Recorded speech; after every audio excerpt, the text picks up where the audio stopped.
Buenas noches, estamos en nuestra noche de museos, nuestra primera noche de museos del año 2021.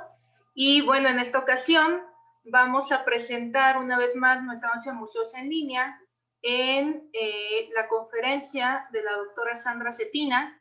En esta ocasión vamos a hablar sobre los retratos de vanguardistas y los modelos de la creación de Diego Rivera. Para quien nos siguió en noviembre, empezamos también con Sandra, nos estuvo explicando detalladamente, de verdad, una investigación súper profunda sobre este retrato de la creación, el mural, el primer mural de Diego Rivera, y bueno, nos dejó picados, necesitábamos saber más, y preparó en esta ocasión esta explicación de los retratos. Muchos vamos a agradecer que nos pudieran hacer sus comentarios desde ahorita, si tienen preguntas para nuestra ponente, que empiecen también ahorita a escribir en el chat y al final vamos a poder continuar a resolver sus dudas. Sandra Cetina. Sandra Cetina es licenciada en restauración por la ENCRIM. Aprovechamos también para felicitarla, hoy que es el Día del Restaurador. Muchas felicidades, Sandra. Gracias. También es maestra y doctora en Historia del Arte por la Facultad de Filosofía y Letras de la Universidad Nacional Autónoma de México, donde también es profesora del posgrado en Historia del Arte. Además, Sandra es investigadora del Instituto de Investigaciones Estéticas de la UNAM, del Laboratorio Nacional de Ciencias por Investigación y Conservación del Patrimonio Cultural de la ANSIC y miembro del Sistema Nacional de Investigadores, o sea, nada más. Entre sus campos de estudios tenemos el arte moderno mexicano de la primera mitad del siglo XX, los procesos creativos y el papel de la materialidad en el arte. Así que es todo un honor porque esta investigación es todo el resultado de una gran investigación de años de su tesis de doctorado. Y pues sin más le damos la palabra a la doctora Sandra Cetina. Adelante, Sandra. Muchas gracias, Verónica. Pues les voy a compartir mi presentación. Les agradezco mucho la invitación a este... Aquí, a ver. Sí, a esta noche de museos. Siempre será un placer estar en el antiguo colegio de San Ildefonso. Pues como bien lo dijo Verónica, ha sido como un espacio que me interesa, que está entre mis intereses de investigación y pues además con la cálida recepción que siempre me dan. Entonces, bueno, como bien dijo Verónica, esta noche les voy a presentar una ponencia, bueno, no es una ponencia realmente, es una conversación sobre el retrato vanguardista y los modelos de la creación de Diego Rivera. Bueno, pues partiré de esta imagen que, como bien dice, ya expliqué un poco cuál era su iconografía. Solamente retomaré aquí que estas mujeres representan musas, las que se encuentran en la parte baja, y las que forman una línea representan a las virtudes, ¿no? A las virtudes teologales y a las virtudes cardinales, y que el mural se divide de alguna manera en masculino y femenino. Bueno, así lo dijo Rivera en una explicación que dio sobre el mural cuando lo estaba pintando, y bueno, voy a ir contándoles un poco. Lo que es importante de pensar es que Rivera trató de abordar el problema del mestizaje propuesto por José Vasconcelos desde la imagen. Entonces, en lugar de presentar al mestizo o a la raza síntesis, eligió reconstruir detalladamente una diversidad cromática nacional a través de estas figuras de las musas y de las virtudes, en las que quiso describir una especie de arcoíris, una gama tonal que va del oscuro, del tipo ario, hasta el indio purísimo. Esta fue, bueno, él dijo esto, estoy citándolo, abro comillas, dice, él lo vio como una alusión directa a nuestra raza por medio de elementos representativos escogidos y en su colocación y jerarquía dentro de la composición. Entonces, bueno, se refirió a esta parte de las razas como un elemento significante que abarcaba desde el tipo autóctono puro hasta el castellano, pasando por los mestizos. Y me gustaría leerles un poco un fragmento, voy a aproximar la imagen, donde él hace un poco para que encuentren cómo fue refiriéndose a estas mujeres. Dice, la mujer desnudo sedente, que es la que está debajo, dice, con modelado recio de senos, brazos y piernas, rostro de marfil mirando hacia el cielo luminoso superior. Hacia su derecha, los brazos levantados, la túnica con pliegues, se encuentran con cabello de oro, la danza. Piel blanca criolla de Michoacán.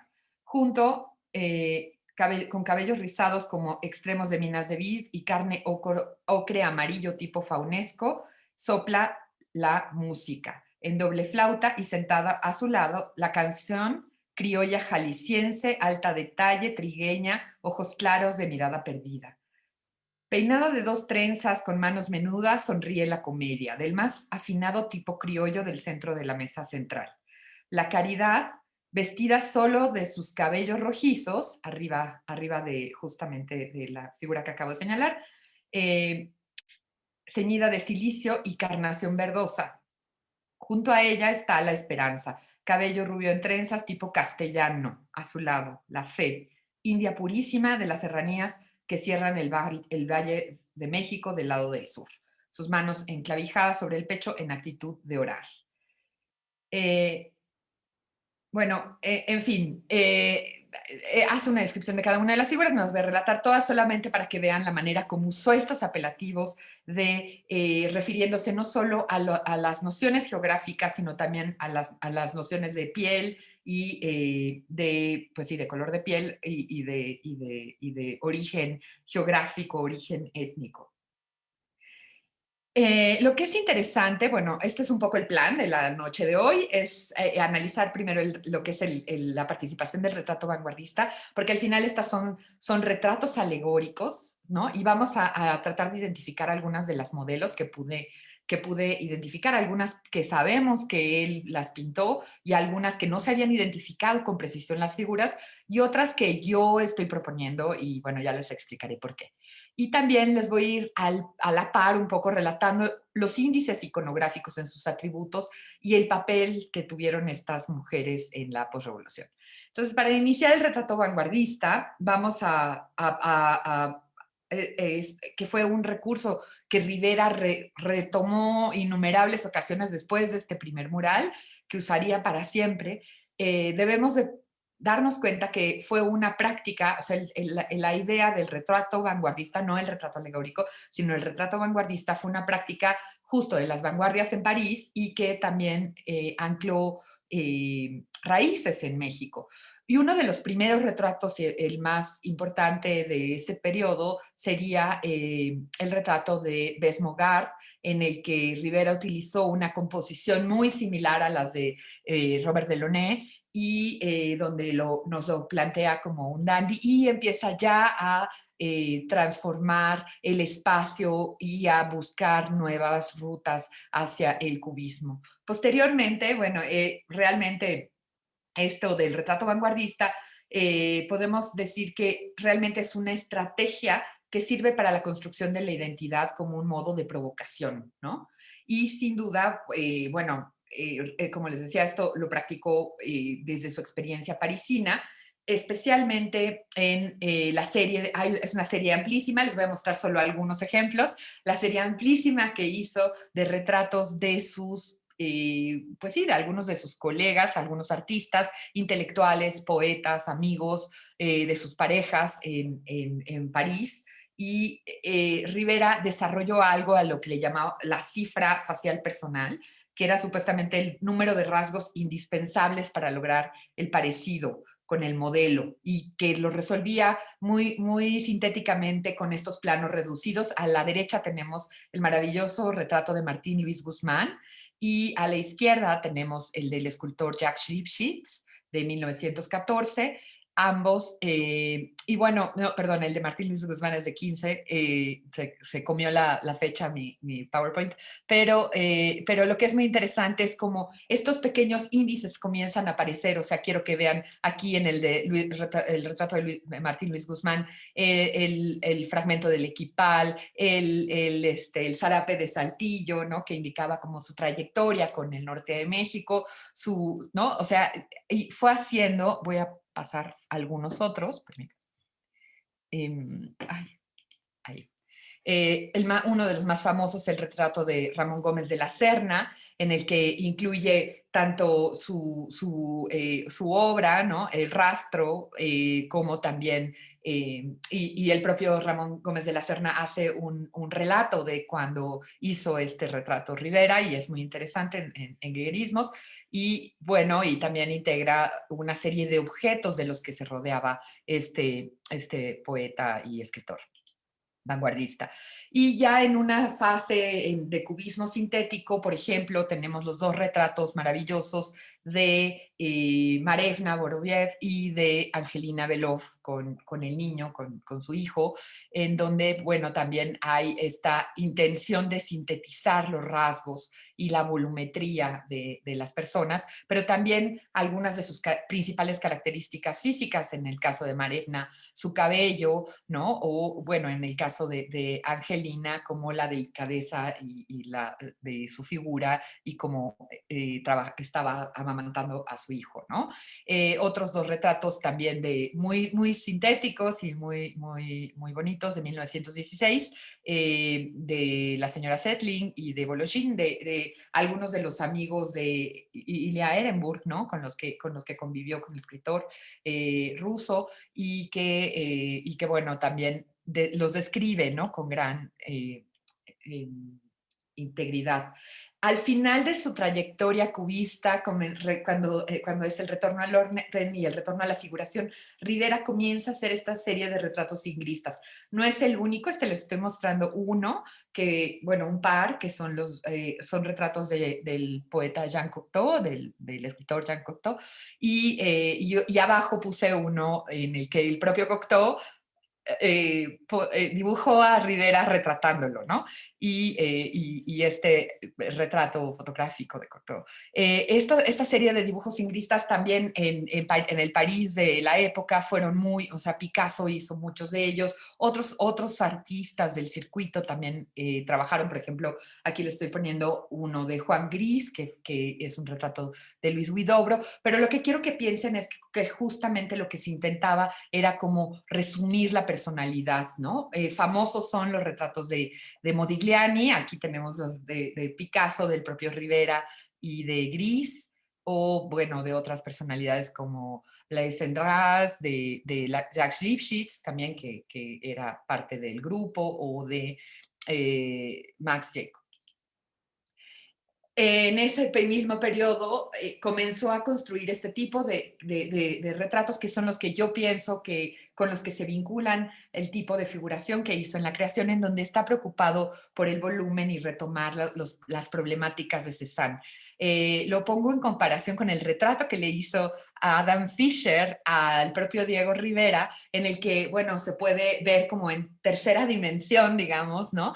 Cuál era esas intenciones de estas volumetrías tan sólidas y que resumían algunas de las preocupaciones del cubismo en una propuesta figurativa. Aquí también, bueno, igual comparo, ¿no?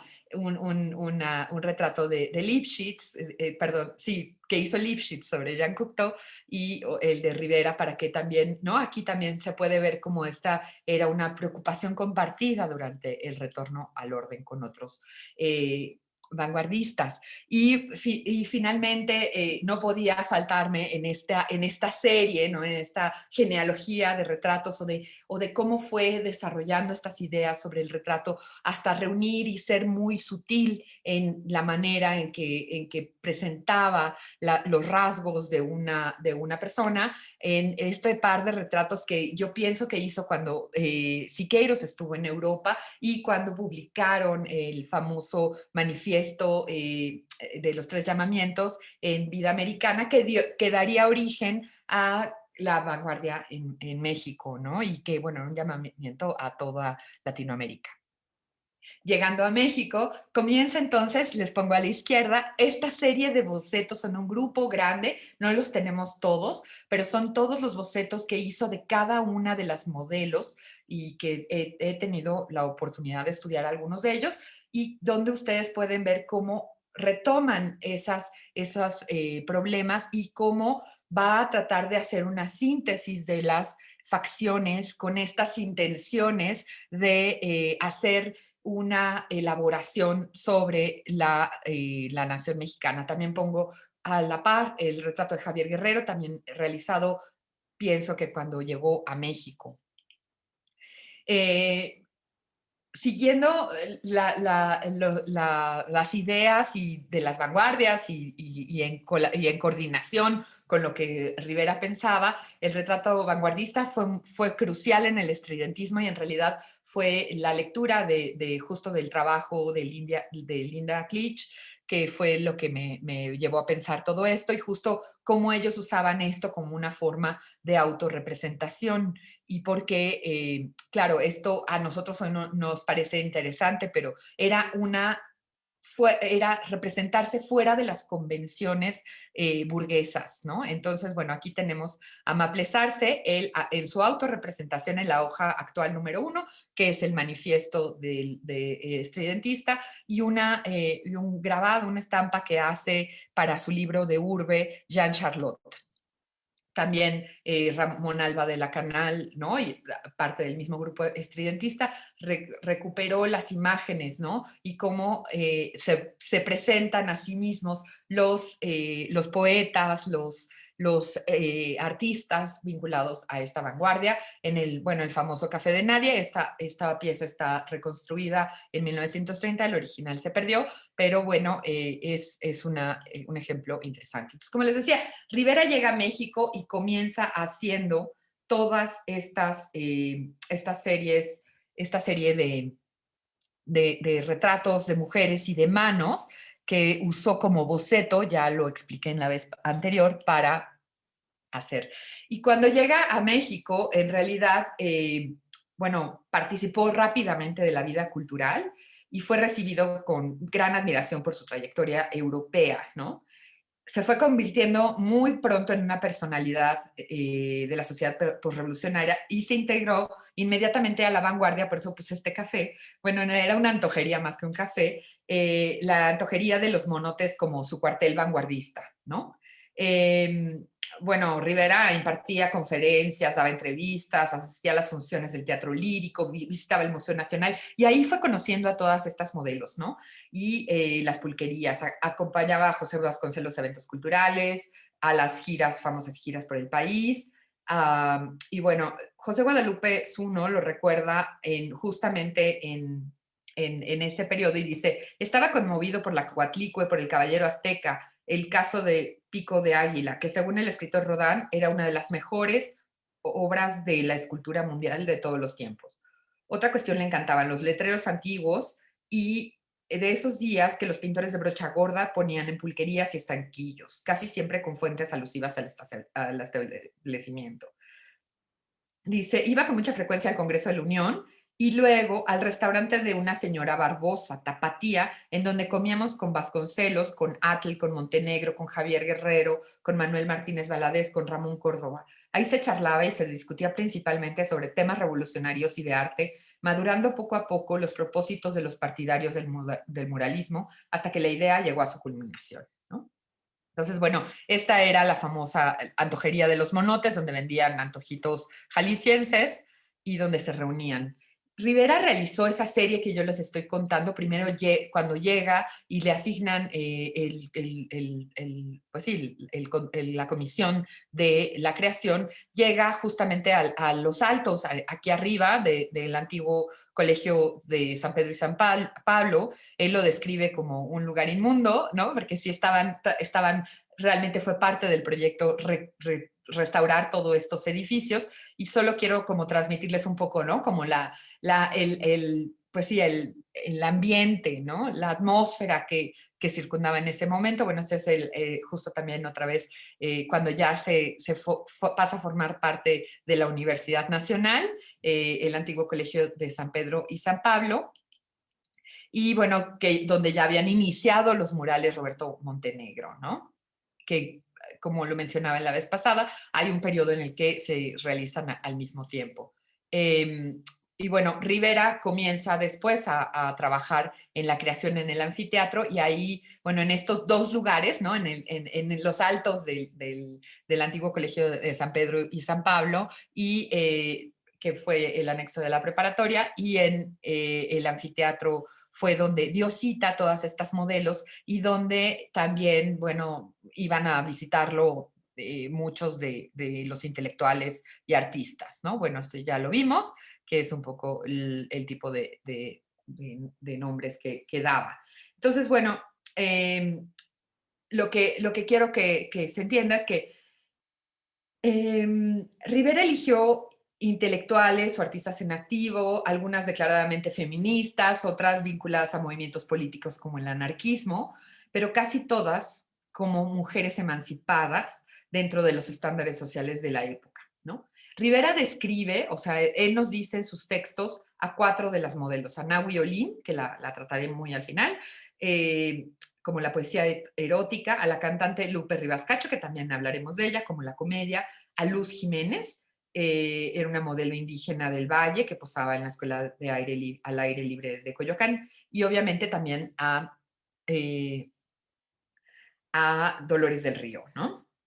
Eh, entonces, bueno, Dolores del Río normalmente había sido identificada con otras imágenes, pero yo, después de analizar sus rasgos y su fisonomía y varias otras cuestiones, encontré que debe de ser el retrato de la música, el retrato que usó para la música. Entonces, Dolores del Río, de hecho, se llamaba María Dolores Asúnzolo, era entonces bailarina, era una joven de la llamada alta sociedad, era prima del escultor Ignacio Asúnzolo, a través de quien conoció al pintor. Pues es posible que Ignacio Asúnzolo haya trabajado en el cincelado o haya asesorado a Rivero en el cincelado del muro para el bocetaje de la creación.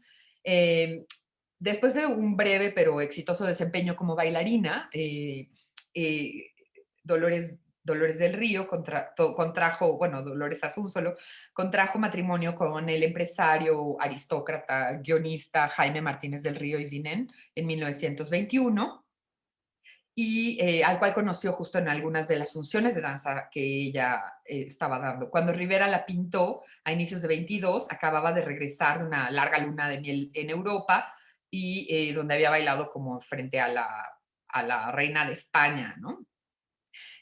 Su familia no la dejó ir a la inauguración porque pensaban que era como realmente escandaloso y era desafiante, ¿no? La manera, o simplemente que la hubiera representado en el mural junto con otras de las mujeres emancipadas.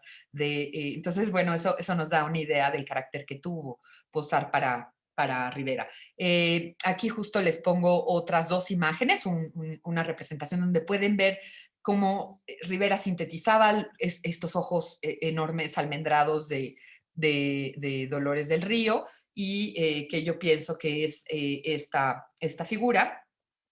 Y bueno, en realidad, algunos de los índices iconográficos, bueno, es que en realidad, pues es difícil asociar a la música, ¿no?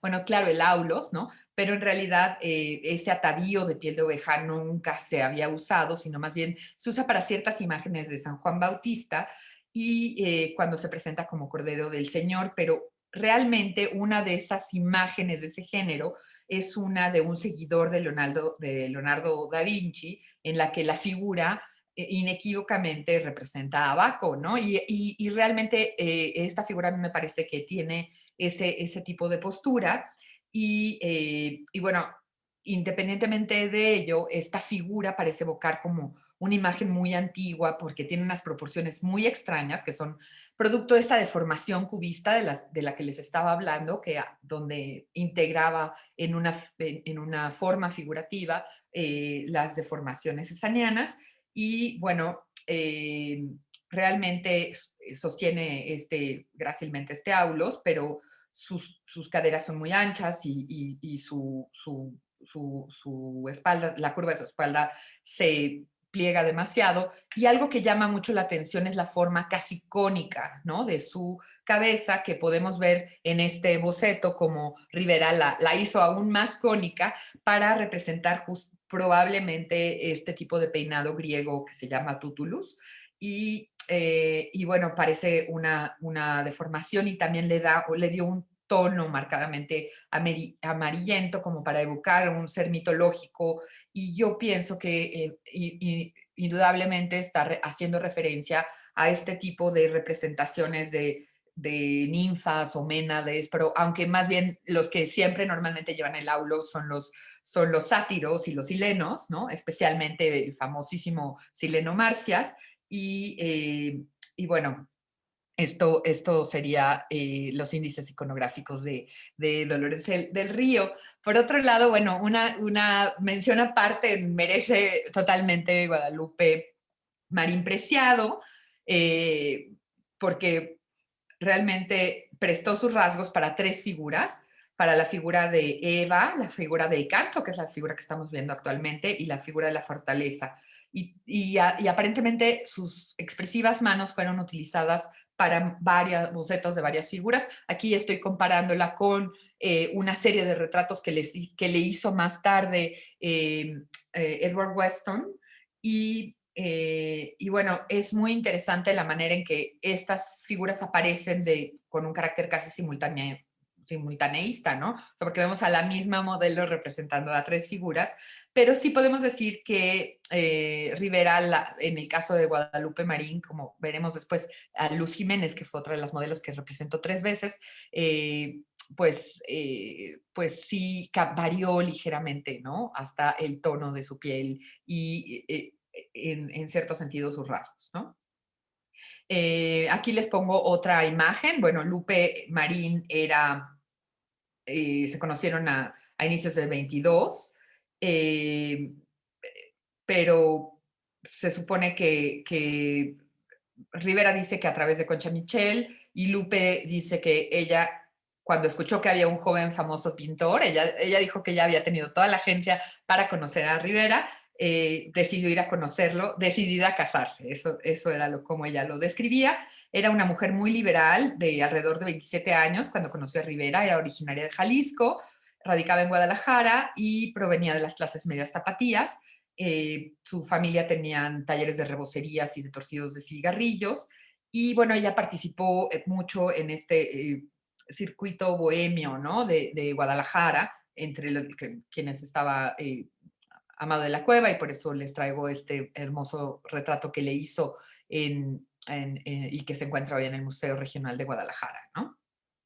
Es interesante cómo la recordaba Rivera siempre. Decía que reconoció en ella la belleza primitiva perfecta para su mural y la nombró la más extraña de sus modelos, de bella y extraordinaria belleza y mexicanísima. Bajo un mechero, estoy citando a Rivera ahora, dice, bajo un mechero suelto de crines negras, maravillosos, dos ojos verdes cuya pupila de tan zarca se fundía con la córnea y daba la impresión de ceguera, ojos de jade azul verde, tan claro que parecía más bien cuarzo, y en las cavidades de la más extraordinaria bella máscara olmeca zapoteca que haya producido en la plástica, nacida, natural o creada del hombre, en toda Anáhuac. Rivera encontró en ella una belleza como extraña, mexicana, que siempre hacía referencias a animales, olmeca, extrahumana, que decía que le causaba horror y fascinación.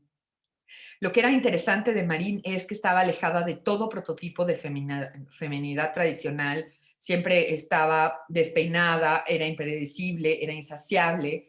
Y en las memorias de Rivera, que he leído con cuidado, siempre aparece exaltada comiendo fruta, gritando, respondiendo o arrebatada en encolerizadas luchas a golpes, ¿no? Que terminaban en encuentros eróticos. Y de alguna manera, por ello, pienso que Lupe era la mujer perfecta para Rivera, que Rivera se había hecho una personalidad como bárbaro y caníbal en París, ¿no? En gran medida para subvertir ese racismo que sí vivió en carne propia como artista latinoamericano en París. Se apropió de su supuesto salvajismo como un arma artística. Eh, Lupe posó desnuda para la figura rotunda de Eva y, bueno, Rivera poco tiempo después se casó con ella por la iglesia, casi al mismo tiempo en que ingresó al Partido Comunista. Marín era realmente, encarnaba para ellos el ideal mestizo, ¿no? Por esa extraña combinación que tenía de cabellos negros y tez oscura con ojos translúcidos, ¿no? Eh, con una presencia alta y robusta, era la síntesis de la mezcla racial, ¿no? Hechizante para los recién llegados de Europa, ¿no?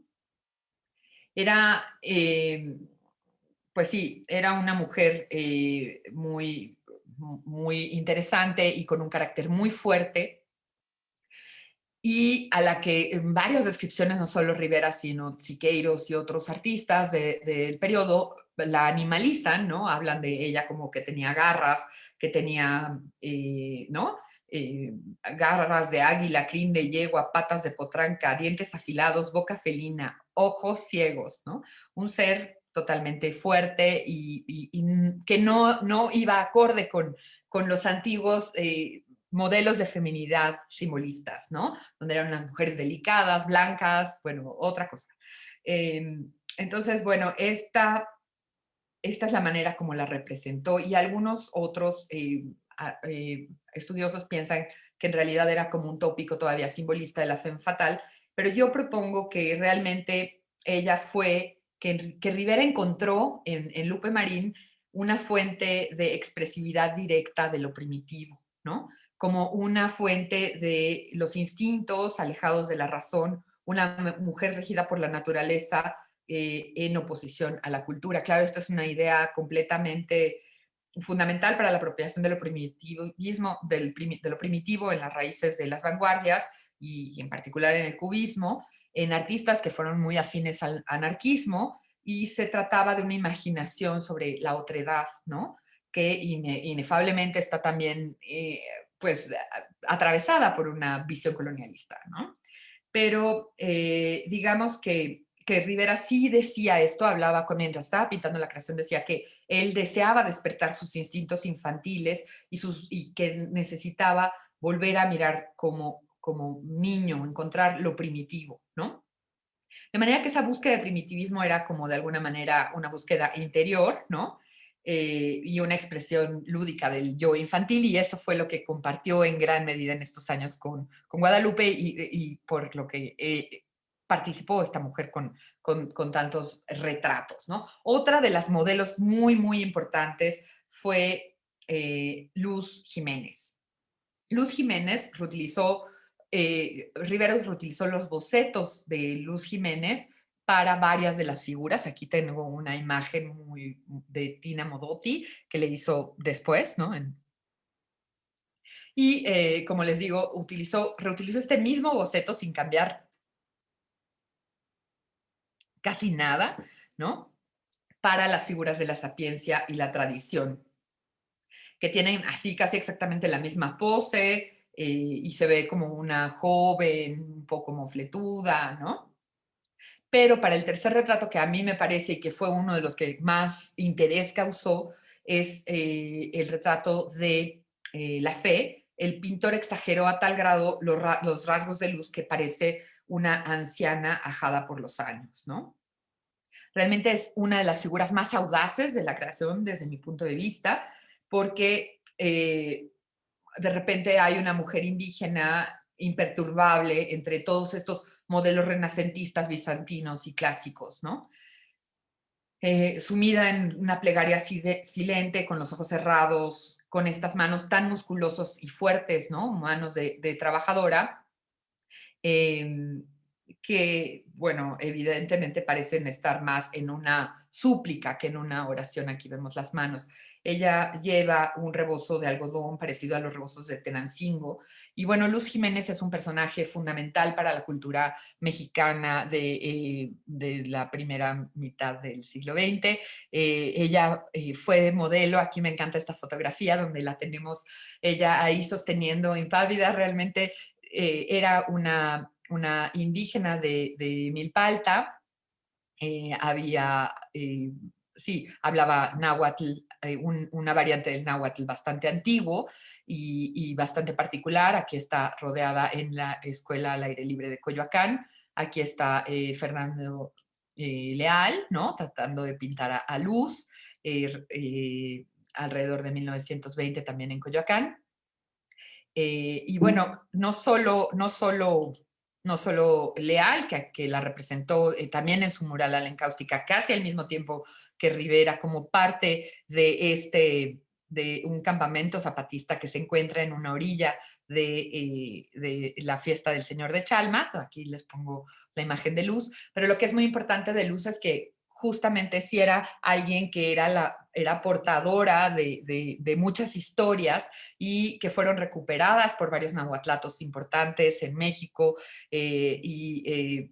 Aquí pongo la de Fernando Orcasitas, y a quien se le han dedicado varios homenajes. Y bueno, es un personaje realmente fundamental porque encarnó lo que era la idea de la mexicanidad. Bueno, aquí está otra pintura de Fernando Leal, en donde aparece Luz acá atrás, en el campamento de un coronel zapatista. Posiblemente también haya posado para alguna de las figuras de Revueltas, ¿no? Aquí tenemos a Revueltas y a Leal. Y tenemos que, bueno, imagínense, ¿no? Encarnó a la Malinche en el maravilloso mural de José Clemente Orozco, y también es la figura que dio vida a la Fuente de los Cántares de Fernández Urbina en el Parque México. Bueno, esta es una postal. Ella mantuvo una relación muy, muy, muy, muy, muy cercana con Jean Charlotte, ¿no? A quien desafortunadamente no puso imágenes, pero que también la retrató, y con quien mantuvo pues una amistad de toda la vida. No sé por qué salió esto aquí. Exacto.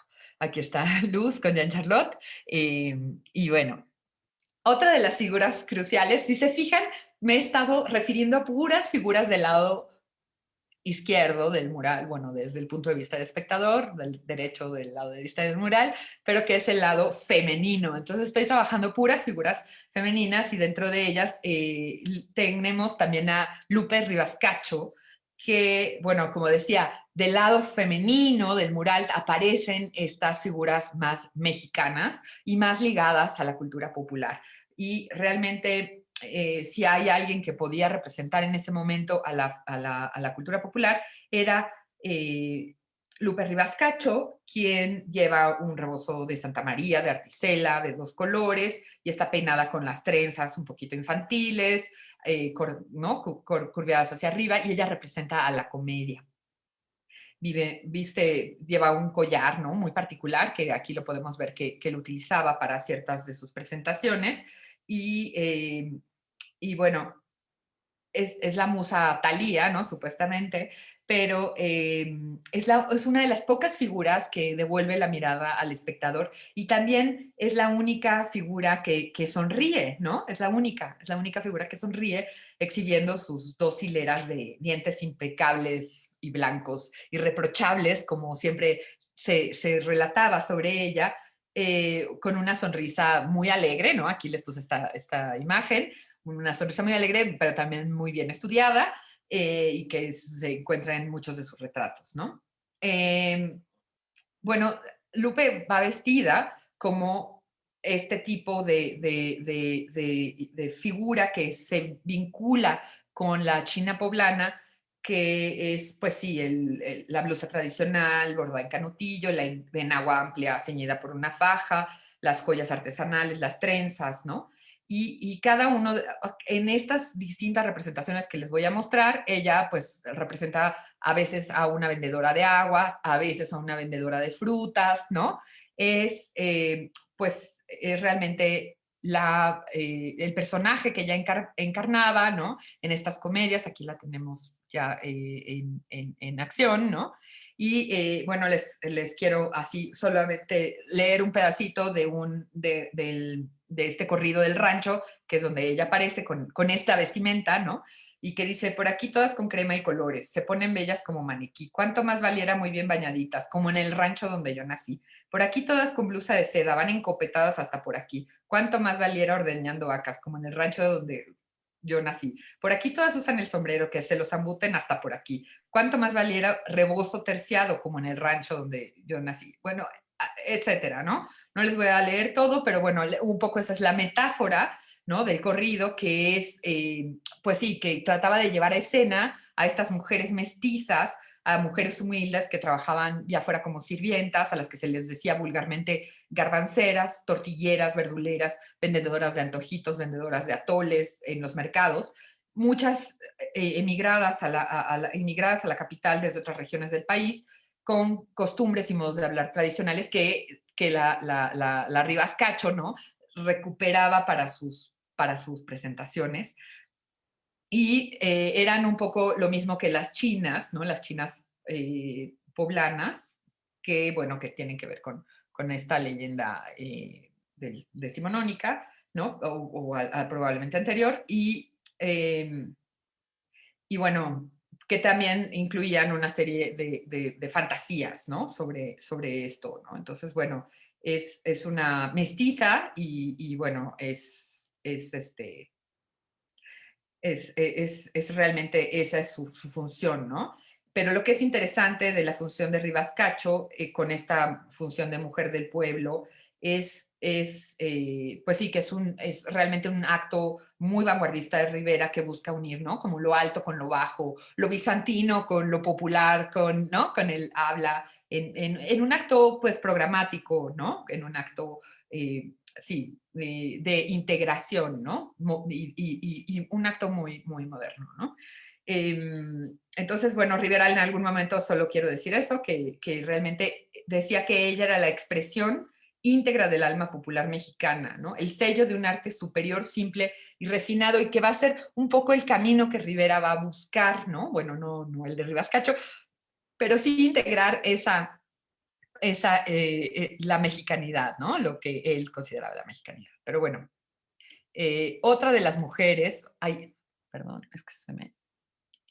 Otra de las mujeres muy interesantes que encontré en la creación que no habían sido identificadas es María Luisa Marín de Proal.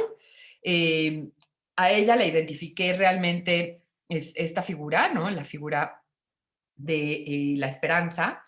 Desafortunadamente no hay muy buenas fotos de ella, pero la identifiqué porque el dibujo está dedicado a ella y casi todos los dibujos están dedicados cuando lo son a quien posó para ellos. Y dice a Madame Proal, ¿no? México 23, Diego Rivera. Y esta mujer era una líder radical, anarquista y feminista del movimiento inquilinario de la ciudad de Veracruz. Era esposa de Herón Proal. Eh, y bueno, ella siempre, ella es esta figura, aquí está Herón Proal, bueno, aquí a la derecha también está Herón Proal, y casi siempre en las fotografías que le he podido identificar, como la ven aquí, siempre trae dos largas trenzas, ¿no? Como la figura de la esperanza. Y bueno, ellos fueron protagonistas del movimiento inquilinario, como ya les decía, que se inició en febrero de 22 en los barrios portuarios de prostitutas de esa ciudad y que pronto involucró a la mitad de la población veracruzana para extenderse por todo el país. En realidad, creció también en la Ciudad de México, organizada por el Partido Comunista, y contó con 12,000 afiliados. Cuando Rivera pintaba la creación, estaban organizando realmente numerosos mítines y huelgas, y es posible que esta fuera la protesta más importante de esos años por la naturaleza incendiaria e imaginativa de estos dos líderes, porque pues además también dio cauce a una legítima demanda de carestía de vivienda y la enorme migración que hubo después de la lucha revolucionaria, ¿no? Entonces, bueno, solo les pongo esta imagen de María Luisa y de Herón, ¿no? Justo aquí está María Luisa. Y bueno, otra de las mujeres eh, que Rivera representó, no, que también se sabía, porque él nos lo había dicho, pero no sabíamos quién era Julieta Crespo de la Serna, ¿no? Que Julieta era esposa del crítico de arte. Julieta era una mujer procedente de Cuba, pero era una mujer también tan emancipada que Julio Torri decía que asustaron, que entre Julieta Crespo de la Serna y Guadalupe Marín, dos señoritas, bueno, señoras de clase media, habían asustado a la Lupe Rivas Cacho, ¿no? Entonces, bueno, esa es otra de las figuras muy, muy interesantes que pudimos localizar y que agradezco porque justo su familia, Natalia Durón, me regaló esta fotografía, me regaló esta imagen donde podemos, pues sí, constatar que pues, se trata de los mismos rasgos de esta figura. Otra de las mujeres anarquistas, ¿no? O muy interesantes, místicas que se encuentran entre las mujeres que posaron para la creación, está la compositora y organista Julia Alonso de Dreyfus. Y ella yo considero que funcionó para dos figuras, para la danza y para la caridad, que van a ver. Y les voy a leer un fragmento de lo que dijo Jean Charlotte sobre ella. Dice, Julia Alonso siempre llevaba sus largos cabellos sueltos sobre una amplia túnica blanca. Su difunto esposo había fundado un nuevo culto. Ella cargaba en su bolsa una fotografía que lo mostraba barbado, desnudo y crucificado, una imagen que marcaba su creatividad mística como algo derivativa. Ese día tocó magníficamente una excelente sección de música del siglo XVI. Bueno, Julia era una prestigiosa compositora, intérprete, pianista, con la verdad también con muchas ideas feministas. Cuando uno lee lo que ella responde en las entrevistas, aparece en la prensa desde 1907, destacó como alumna del Conservatorio Nacional de Música, dirigió la orquesta del Conservatorio Nacional, la banda de artillería, y preparaba para escribir una ópera llamada Tonantzin. Ella ¿no? Aquí, bueno, no les voy a leer, pero bueno, solo que estaba siempre apareciendo en la prensa. Julia antes se vestía a la manera porfiriana, antes de casarse, ¿no? Con el profesor Emilio Dreyfus, que era el líder de un culto solidarista. Hacia 19 se casó con él. Dreyfus, para cuando se pinta la creación, ya había muerto. Pero bueno, sí, este es un personaje del cual no he encontrado demasiado. En realidad encontré mucho justo en libros solidaristas de Rosendo Salazar. Pero bueno, combinaba Dreyfus cualquier religión con toda suerte de ideas provenientes de disciplinas espirituales, filosóficas e iluministas, y una especie de teosofía mezclada con doctrinas anarquistas e ideas racionalistas. Promovía prácticas ascéticas y de disciplina del cuerpo similares a las orientales, que parecían provenir del hinduismo, el ayurveda o el sijismo, ¿no? Lo que quería era transformar la conciencia del pueblo obrero productor y retornar a la naturaleza, promover el solidarismo, el vegetarianismo, la educación y combatir todas las religiones, ¿no? Bueno, solo les muestro algunas de las ideas. Bueno, esta fue justo como Rosendo Salazar, ayudado por un dibujante, lograron, ¿no? Reunir, sintetizar el culto solidarista de Dreyfus, que bueno, tuvo bastante impacto, bueno, recibimiento dentro del movimiento anarcosindicalista mexicano.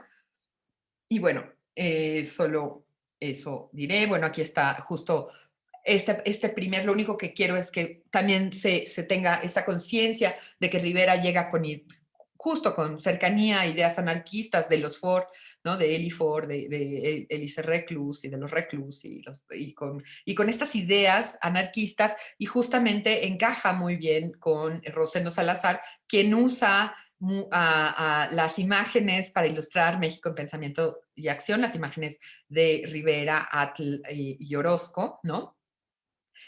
Solo les pongo aquí 2 páginas para que, bueno, para que tengan esa conciencia. Y bueno, como les decía, Julia, además de estar en el mural como la danza, ¿no? Aquí tenemos los bocetos. También me parece, aquí pongo para que ustedes vean la similitud en las facciones con la Caridad. La Caridad es una figura sumamente interesante, también está en el lado femenino del mural. La Caridad tiene una piel tipo verdosa, como yotesca, ¿no? Como usaba el yoto para indicar pues sí, ¿no? Las carnes de los cristos, ¿no? De estas imágenes crísticas que están como al borde de la muerte o ahí, ¿no? Pero está vestida con y esta manera que coincide, ¿no? Un poco con estas, como una zeta, ¿no? Como una María Magdalena de estas pilosas, ¿no? Que va como la de Donatello, ¿no? La famosísima de Donatello, ay, perdón. Bueno, bueno, como les dije, ya fuimos al lado izquierdo, creo que no vamos a alcanzar el lado derecho, pero no, del lado derecho no tengo identificadas a todas las figuras, solo quiero comentarles alguna de ellas. Es ella, una de las figuras que yo identifiqué, que había quien consideraba que Palma Guillén era la ciencia, ahora les voy a enseñar la figura. Justamente que también quiero que vean que todas traen el cabello como muy corto, ¿no? O sea, sí hay una representación de esas mujeres de una manera más masculina y que representan pues, a ciertos ideales asociados supuestamente o patriarcalmente a la masculinidad como el conocimiento. Palma Guillén fue muy importante en el proyecto, en el proyecto vasconcelista, y bueno, era amiga de Rivera desde la juventud. Aquí les pongo una imagen para que, bueno, contemplen si se parece, ¿no? Fue quien se encargó ¿no? Bueno, ella es la primera doctora, ¿no? Una de las primeras mujeres en obtener un doctorado en humanidades en 1918 en la Escuela Nacional de Altos Estudios. Acreditó, bueno, cursos de psicología, lógica, estética, filosofía y latín. Y bueno, fue profesora de la Escuela Nacional Preparatoria y después ayudó a Vasconcelos a implementar o bueno, participó en la implementación del proyecto educativo de Vasconcelos en la SEP. Y también le encomendó la tarea de recibir y guiar a Gabriela Mistral, la poetisa, ¿no? Y maestra rural, por un recorrido que hicieron por todas las escuelas rurales del país, ¿no? Bueno, por muchas. Y ellas trabaron una amistad indeleble durante toda su vida, ¿no?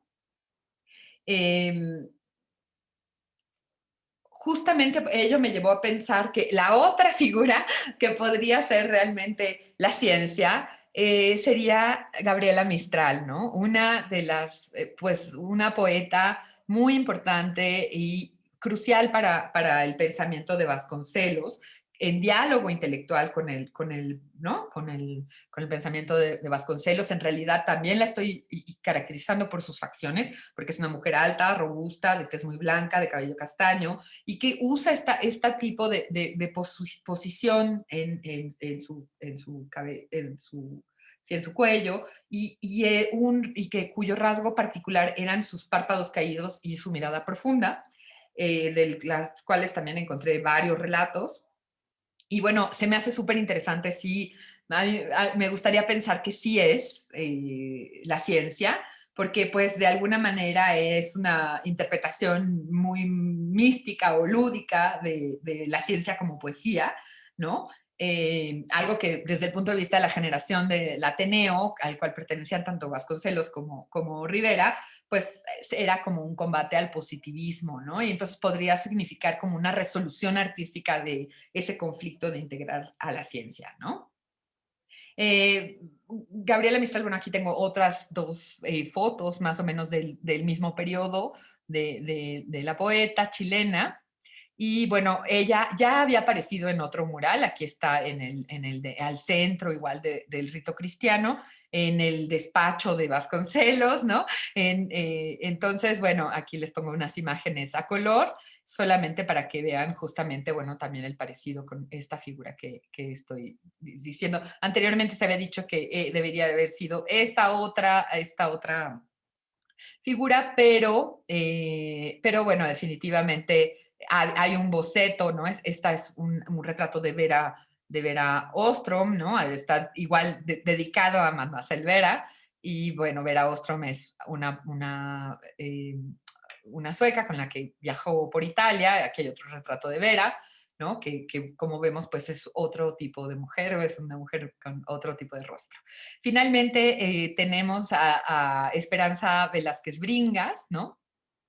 Es otra de las figuras que identifiqué. Ella funcionó como jefa del departamento de las bibliotecas de la SEP, era abogada, y ella me parece que podría ser la justicia justamente al tratarse de una abogada. La representó en otro mural de la SEP, ¿no? Repartiendo libros de texto por su papel como en las bibliotecas. Y bueno, me parece que hay gran cercanía en los rasgos de ellas dos. Finalmente, ahora sí, no, perdón, finalmente no, todavía nos falta una más. Está Nahui Olin, a quien desafortunadamente no me podré referir con la densidad que se requiere. Nahui Olin figura como la poesía erótica. Es imposible resumir la carrera artística de Nahui Olin, pintora, poeta, que recibió ese apelativo por su pareja, entonces el doctor Atl. Ella hizo también dibujos de la creación, ¿no? Del ambiente que ocurría, unas pequeñas caricaturas muy divertidas, donde aparece ella junto a Lupe, justo, ¿no? Ahí se ve un poco las dimensiones de Lupe y las dimensiones de Nahui, ¿no? Aquí en estas dos pequeñas figuritas. Y bueno, ella era pintora, poeta, una figura que se ha rescatado recientemente, bueno, ya se lleva mucho tiempo, que obviamente nuestro querido Tomás Urián ha trabajado esta figura con mucha acuciosidad, y también desde la literatura se ha trabajado, ¿no? Fue una poeta importante, pero que cada vez cobra más relevancia, ¿no? En su papel dentro de las artes en México. Y bueno, finalmente solo les presento la figuración también del lado derecho, del lado masculino del mural, como representó. Voy a cerrar ¿no? Abrimos casi con Lupe y vamos a cerrar otra vez con Lupe, donde la representó como, yo digo que no tiene nada que ver, aquí les pongo emblemas y el fresco de la Capilla de la Arena del Giotto, ¿no? O sea, como las ideas que se tenían sobre la fortaleza. Realmente la representó de una manera muy moderna, como una Juana de Arco moderna, con el cabello corto, una imagen que posiblemente tomó no sé, de la cultura popular, porque también estaba esta serie de representaciones que hizo Sarah Bernhardt en París, en las que aparecía con esta cota de malla, ¿no? Pero bueno, es una interpretación interesante de Juana, de la fortaleza como Juana de Arco, y bueno, creo que por eso sería todo. Muchas gracias. Muchas gracias, Sandra. De verdad, siempre nos dejas con más inquietudes. Nos aclaran muchas dudas, pero nos pones a reflexionar cada vez más. Entonces, mira, tenemos algunas preguntas. Nos pregunta Mauricio Jiménez. Buenas noches. Muchas gracias por la conferencia, doctora Sandra Cetina. La pregunta va más allá de la ideología del mestizaje. ¿Qué tanto influyó Vasconcelos en la composición estética? ¿Censuró algo, como en el caso del primer mural de Montenegro? Yo no pienso que haya habido censura, y yo pienso que sí es un diálogo intenso. Justo en la primera conferencia, ¿no? hablé un poco más sobre esa integración de las ideas de Vasconcelos, pero también con ciertas ideas vanguardistas de Rivera. O sea, ahí yo siento que sí hubo mucho diálogo. Vasconcelos le pidió bocetos, hay muchos bocetos, eso me permitió trabajar muy bien, ¿no? Hay muchos bocetos de las figuras y no parece haber habido ningún tipo de censura en este caso. Y además, más bien, hasta le pidió también las descripciones, ¿no? Están las descripciones, hay dos descripciones que redactó Rivera, ¿no? Entonces, sí hubo, es un momento de una colaboración, una fuerte colaboración creativa. Yo creo que eso fue lo que lograron, ¿no? Y hay un diálogo sobre es filosófico, es un mural filosófico, ¿no? Sí, efectivamente. Sí, bueno, nos hablan de ese lado femenino, del lado masculino, de las musas, de las virtudes. Entonces, en verdad hay toda una lectura y que en Blaine yo creo que nos hiciste una lectura incluso feminista, porque a veces pensábamos en esas modelos, pero no en la repercusión que tenían en la sociedad. Entonces, creo que a partir de eso, ¿cómo ves esta participación de estas modelos, aparte en este entorno social de aquellos años? Pues a mí es lo que me pareció más interesante, ¿no? O sea, justamente, pues estas modelos que hoy no conocemos tanto como María Luisa Marín ¿no? Estas jóvenes anarquistas radicales, ¿no? O Julia, ¿no? La compositora, o sea, como estas, porque tenemos que pensar que la sociedad mexicana en ese momento estaba cambiando también, ¿no? Y que Rivera sí venía, como lo dije, venía afiliado con ideas anarquistas. Y si hubo un movimiento que fue afín a las ideas del feminismo, fue el anarquismo, ¿no? Más que el comunismo, ¿no? Entonces, es interesante porque sí, o sea, no podemos decir que Diego Rivera era feminista porque eso no se vale, ¿no? Pero sí podemos decir que que tuvo la sensibilidad, estaba a la vanguardia en cuanto a las ideas sobre el papel de la mujer, ¿no? Y también una parte es esa, y al elegir ese tipo de modelos femeninos, ¿no? De mujeres emancipadas, de mujeres creativas, de mujeres doctoras, de mujeres creadoras, artistas, poetas, ¿no? Es realmente muy interesante. Y que yo creo que es una siguiente capa de significación, ¿no? Sí. Y mira, en cuanto a estas significaciones, también nos mencionabas al principio de tu charla el cómo también hay una tipología de mujer en cuanto al regionalismo, en cuanto a que si esta es más del occidente, si esta puede ser mestiza, si esta es más castellana. Entonces también podríamos hacer esa lectura geográfica, porque incluso ibas comentando, la mujer, tenemos cubana, tendremos chilena, entonces, ¿también podríamos hacer esta visión regional o cómo ves esta tipografía de las mujeres? Pues sí, él se refiere, ¿no? Porque dice India Suriana, que quiere decir del sur, ¿no? Que sí, bueno, era del sur de la Ciudad de México, pero era del sur, ¿no? Era, ¿no? Luz. Pero claro, o sea, creo que sí hay un interés de decir que era un poco la idea de que después desarrolló, ¿eh? La raza cósmica es posterior al mural, pero ya hay muchas de estas ideas circulando en Vasconcelos. De hecho, cuando hace justo lo que tú estás mencionando, el viaje a Sudamérica, ¿no? Cuando van a Sudamérica a llevar la estatua de Cristóbal Colón.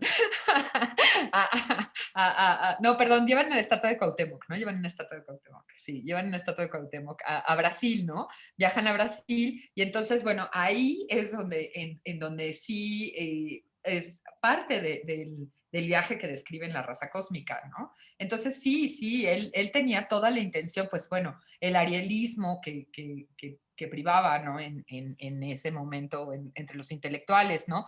Esta idea de oponerse al norte bárbaro, ¿no? ¿No? ¿No? Entonces, bueno, era un poco esta noción. Yo pienso que sí se podría. Yo no le sumé esa parte, pero ahora que lo estás diciendo, pues sí, puede ser, ¿no? La cubana, la chilena, sí. Aunque solo hay ellas dos, ¿no? Bueno, aunque son de distintas regiones las mujeres, sí son de distintas. Y eso sí lo dice Rivera. Sí, porque incluso en la charla anterior nos mencionabas también ese viaje que Vasconcelos le dice a Rivera que vaya a Tehuantepec, también a ver esa realidad mexicana, y que lo vemos en la fauna y en la flora también en el mural, ¿no? Sí, claro, esa es la segunda parte, ¿no? Donde él ya cambia de proyecto artístico y que también, pero es muy interesante, bueno, porque yo pienso que justamente esta idea de conectar con lo femenino, ¿no? Hace este maravilloso texto programático sobre los retablos, ¿no? Que son la pintura, dice que es la pintura, o sea, primero destroza a todos los artistas de la academia y después hace ¿no? Un texto sobre los retablos, estos pequeños exvotos, ¿no? Las pinturas populares, donde dice que son la verdadera pintura mexicana, ¿no? Y entonces hay esta idea de conectarse con esas fuentes primitivas, claro, también con toda, bueno, Tehuantepec era como Egipto, ¿no? Era realmente como Egipto, pero ellos decían, eso lo decían, que era como el origen, ¿no? Y justo que fuera una cultura matriarcal era una de las características que hacía Tehuantepec tan interesante. Entonces, bueno, sí hay tanto en Vasconcelos como en Rivera, no, nadie está diciendo, o sea, no les vamos a hacer el juicio feminista porque nos morimos, ¿no? Pero nadie está diciendo eso, pero sí tenían una visión novedosa, ¿no? Sobre el papel de las mujeres y una visión interesante de la participación, ¿no? En la vida social y cultural, sí. Mira, en cuanto a esta participación de las mujeres, nos preguntan también, ¿a quién le dedicó más estudios en sus rasgos? Pues yo creo que a Lupe, ¿no? Él lo dice, por eso le dediqué un poco de tiempo, ¿no? A Lupe, porque sí, Lupe, son maravillosas las descripciones que hacen de ella, bueno, maravillosas y horrorizantes, porque, ¿no? Sí, justo, es como esta belleza es una belleza distinta, ¿no? Es una belleza Salvaje. novedosa, salvaje, exacto.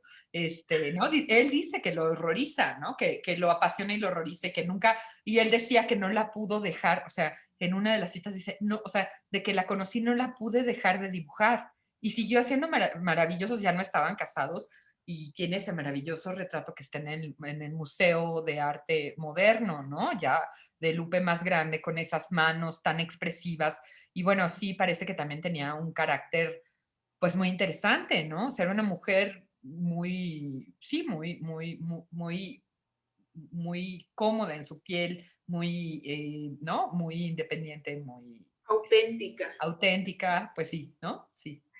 Mira, en cuanto a esto, también nos están pidiendo que amplíe sobre Nahui Olin, también esta figura tan ya, como bien dices, que aunque se ha estado trabajando, se está rescatando, ¿no? En estos últimos años. Sí, creo que también tendríamos que ver la pintura de Nahui Olin bajo la óptica de que hubo una vanguardia interesada por los dibujos de los niños, por los exvotos, por lo simple, por lo llano, por una estética distinta, ¿no? Como que a Nahui Olin no sé, o sea, como que a mí me parecen figuras que hay en el texto de esto, ¿no? Porque esto proviene de un texto. En el texto de esto hay maravillosos estudios sobre las mujeres que hacían performance, ¿no? O bueno, que eran performativas en sus acciones. Y siento que Nahui Olin, como después lo sería también Frida Kahlo, ¿no? Eran mujeres que se supieron autorrepresentar, auto elaborar, ¿no? Cambiantes, o sea, también, ¿no? O sea, ella realmente es lo mismo, ¿no? Es una mujer con una identidad muy, muy, muy, muy, muy formada por ella misma, ¿no? Entonces, sí, es muy interesante. Hay que leer bien su poesía es bastante vanguardista, habla de los rayos X y las ondas de radio y, ¿no? O sea, realmente si vemos esto con lo que, o sea, tendríamos a veces, porque no la incluimos tal vez claro, por supuesto nadie la incluyó en las antologías de poesía vanguardista que se hicieron varias, ¿no? O sea, pero tendríamos que revisarla y reevaluar, ¿no? Como cuál era la intención de este tipo de expresión, ¿no? Claro. Mira, también Rafael Escalante Ruiz nos pregunta precisamente sobre Carmen Mondragón, la violín, que cómo confrontó a Rivera más allá de musa y modelo, siendo una mujer creativa e independiente, como se ve en la serie de fotos hechas por Weston. Sí, pues es que ellas son mujeres, es lo que yo digo, ¿no? Que es lo mismo con Frida Kahlo. O sea que, pues sí, el fotógrafo ayuda, pero en realidad ellas mismas, ¿no? Ya simplemente con la manera, o sea, tienen una performatividad muy, muy importante, ¿no? Y muy consciente y muy, muy, muy moderna, muy, muy actual, ¿no? Y por eso aún son imágenes que nos parecen fascinantes, ¿no? Las imágenes de estas mujeres, ¿no? No, aún nos generan, ¿no? Así como una fascinación que es imposible dejarlas de mirar porque son tan actuales sus actitudes, tan, ¿no? Tan, o bueno, tan interesantes, no sé si Ya actuales. con casi 100 años de distancia de todas Sí, estas personalidades, ¿no? sí. Y bueno, y hoy que estamos rescatando, ¿no? Como el papel que jugaron todas las mujeres, ¿no? No solo estas, ¿no? Las mujeres en los procesos sociales, ¿no? Siempre presentes. Sí, pues sí. Mira, nos pregunta también Susana Flores Guzmán, te felicito, una excelente exposición, pero nos pregunta esta cuestión técnica, ¿qué quiere decir pintura encáustica? Sí, bueno, la pintura encáustica técnicamente quiere decir pintura cauterizada. Es una antigua técnica de los griegos, ¿no? De la pintura griega que aparece en varios tratados, pero especialmente en Plinio. Y por muchos años investigó cuál era la materia utilizada, porque no son tan claras las fuentes. Se cree que sí estuvo realizada con cera y entonces justamente por eso requería el cauterium, se llamaba el aparatito con el que calentaban y la cauterizaban, es decir, la quemaban, y bueno, pueden ser mezclas de resinas con cera, ¿no? En el caso de Rivera, él hizo su propia encáustica y bueno, tengo también bastante escrito al respecto con copal y con ceras de abeja, ¿no? Básicamente. Sí. Mira, Alfredo Acevedo nos está preguntando si hay algún texto sobre este mural, dónde se puede conseguir. Sabemos que está tu tesis enorme y fascinante, pero algo que podríamos dar. Hay cosas que están a punto de publicarse, pero no, todavía no, pues la tesis la pueden consultar en Librunam por el momento, ¿no? Una versión más sintetizada y también más digerida, ¿no?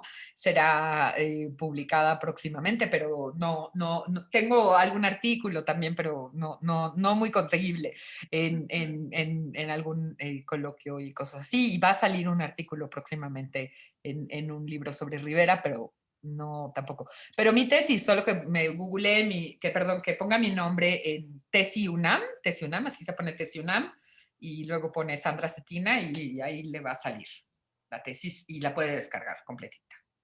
Nada más que tiene que tener paciencia, son bastantes cartillas. Pero muy ricas todas. Ujú. En cuanto a esto, también nos mencionabas ese retrato vanguardista y cómo lo relacionas con esta propia vanguardia del estridentismo, en el cual están todos estos jóvenes muralistas que también van a estar aquí en San Ildefonso y cómo van participando de todo este proceso y ese estridentismo que forma parte también de su propio bagaje y que también lo vamos a ver, o no se ve tan evidente en sus propuestas de los murales, ¿no? Es que, ajá, o sea, bueno, o sea, digamos, el estridentismo es un poco posterior, ¿no? Por eso yo, digamos que sí, mi propuesta es que Sí. en gran medida, ¿no? El estridentismo, o por lo menos la primera expresión, ¿no? Y si uno lee atentamente a Maplesarse, ¿no? Como Rubens. sus diarios, ¿no? Y luego también Andamios Interiores, ¿no? Que además lleva este título, pero que además ya leyéndolo con cuidado, tiene muchas metáforas que me parece que están haciendo alusión a lo que está en ese momento haciendo Rivera, ¿no? Habla de las hojas de oro que vuelan, mariposas de oro, habla de, ¿no? Describe los ángulos, como todo esto que están haciendo, porque hacen todo un trazado, ¿no? Hacen un trazado geométrico sobre el muro y y habla de los andamios, habla de, ¿no? Entonces, andamios interiores. Entonces, bueno, yo pienso que, o sea, digamos que son vanguardias, por eso hay que hablar de vanguardias, ¿no? O sea, está la vanguardia de los estudiantistas que apostaron por este tipo de Rivera ya había hecho eso, ¿no? O sea, Rivera ya había hecho, ¿no?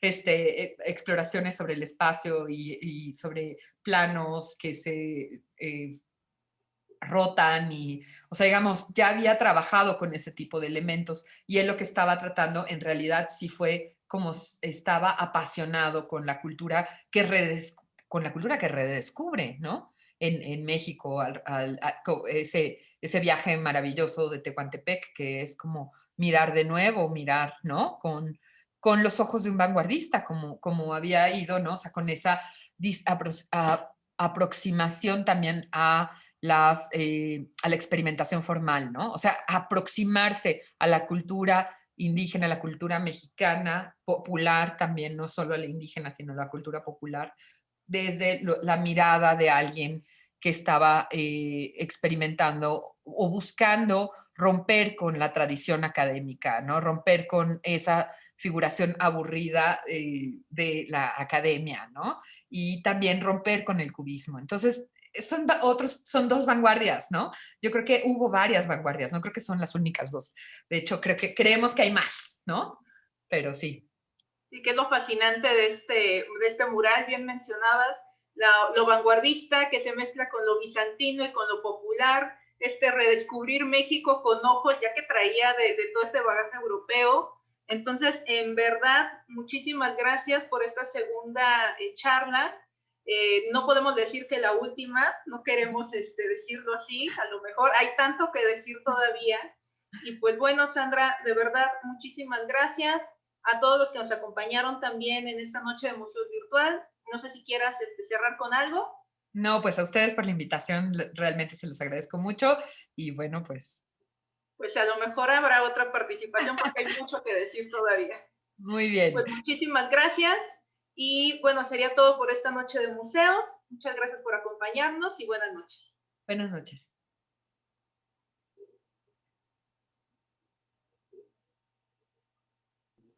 Listo. ¿Ya estamos fuera?